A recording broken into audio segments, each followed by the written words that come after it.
Good morning, students. Class plus 2 commerce, subject accountancy. So, today we are going to start a new topic, that is preparation of full-fledged cash flow statement. Till time we have discussed cash flow statement in parts, but today we are going to prepare complete cash flow statement. So from back exercise, open up page number 5.105. On this page there is question number 40th, which I am going to discuss with you. So let's see how it should be solved. So this question I have solved for you beta in advance. So whenever question is required to be done, this question number 40th, it is given without any adjustment. So let's start the question. First of all, we have to draw the format. How it will be prepared? At the top we will write cash flow statement of Young India Limited for the year ended 31st March 2021. What are the columns of the format of cash flow statement? Particulars, detail, amount. Then as we know, it is prepared under Accounting Standard 3 revised, which says कि total business activities can be divided into three parts. So first activity is cash flow from operating activities. Done. इसके नीचे near about 12 to 15 lines छोड़ देनी है बेटा. फिर उसके बाद capital letter B cash flow from investing activities, then capital letter C cash flow from financing activities, and at the bottom opening balance of cash and cash equivalent etcetera it will be shown. तो चलो solve करते हैं. अब question के statement को read करके side by side we are going to discuss where each item is required to be shown.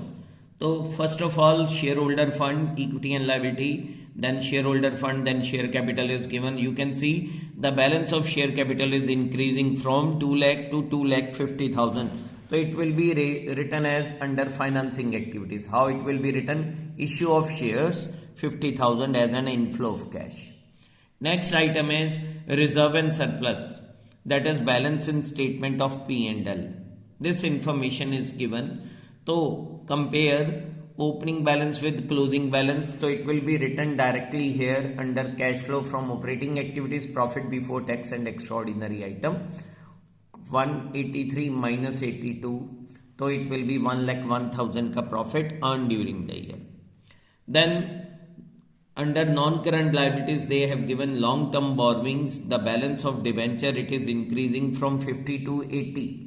So it will be shown under cash flow from financing activities, issue of debentures. So debentures has been issued during the year 30,000. और एक चीज का ध्यान रखना बेटा, there they have mentioned 15% debenture. तो interest on debenture is also required to be paid. So we have taken assumption कि new debenture has been issued at the end of the accounting period. तो it means पूरा साल debentures का balance रहा 50,000. So we have to provide interest 15% of 50,000. It will be 7,500. It will be written there under financing activities.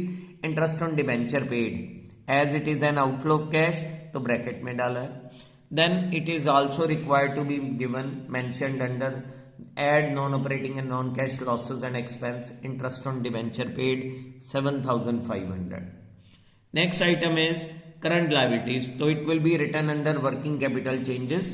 तो ये आ गया यहां पे बेटा. The balance of trade payable, it is increasing. तो it will be added increase in trade payable 40,000 rupees. Then other current liabilities balance, it is decreasing. तो it will be subtracted less.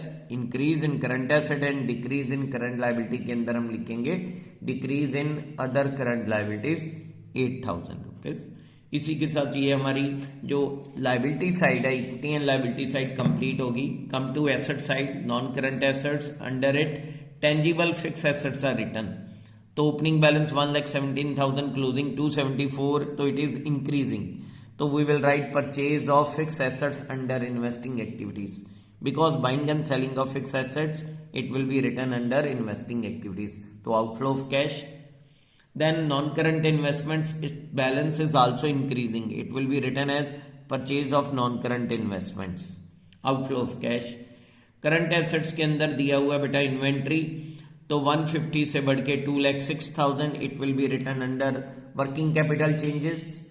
तो यहां पे आ जाएगा इन्वेंट्री इज इंक्रीजिंग, तो it will be subtracted increase in inventories 56,000, दोनों को add किया 56 और 8 64,000 अमाउंट डिटेल वाले कॉलम में डाल दिया।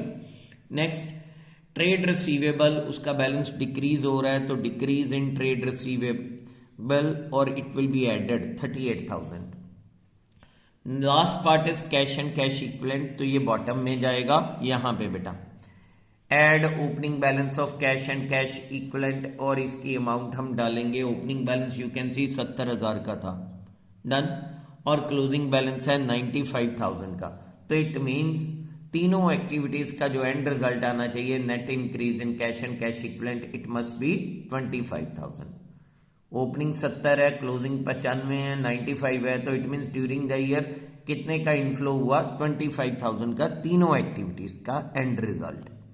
अब हम इसको कैलकुलेट करते हैं कैसे करना है। तो यहाँ पे हमारे पास स्टार्टिंग में सिर्फ एक ही आइटम थी, profit before tax and extraordinary item, उसके नीचे इंटरेस्ट ऑन डिबेंचर पेड, दोनों को ऐड किया 1,08,500, less non operating income and gains के अंदर कुछ नहीं दिया तो नील, तो operating profit before working capital changes आ गया 1,08,500, उसमें वर्किंग कैपिटल चेंजेस के अंदर ये दो आइटम ऐड करनी थी, इनफ्लो ऑफ कैश है तो ऐड कर दी 1,86,500, और आउटफ्लो के अंदर वर्किंग कैपिटल चेंजेस में ये दो आइटम थी, दोनों को ऐड किया, अमाउंट डिटेल वाले कॉलम में डाला, माइनस किया इसमें से, तो आंसर आ गया हमारे पास cash flow from operating activities 1,22,500। End result डालना है अमाउंट वाले कॉलम में।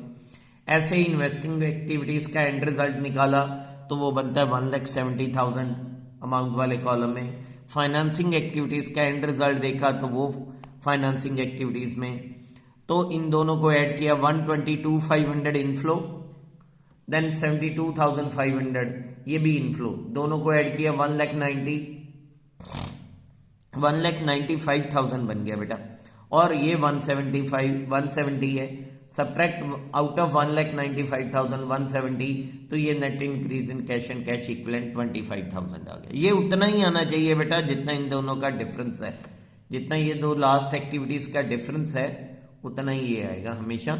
यदि सेम आता है तो it means question is correct. तो दैट्स ऑल फॉर टुडे। ये था आपका full fledge cash flow statement. Done बच्चों। अब अगले लेक्चर के अंदर एक और क्वेश्चन इस चैप्टर का करेंगे और ये चैप्टर हमारा कंप्लीट हो जाएगा। So that's all for today. Bye बेटा।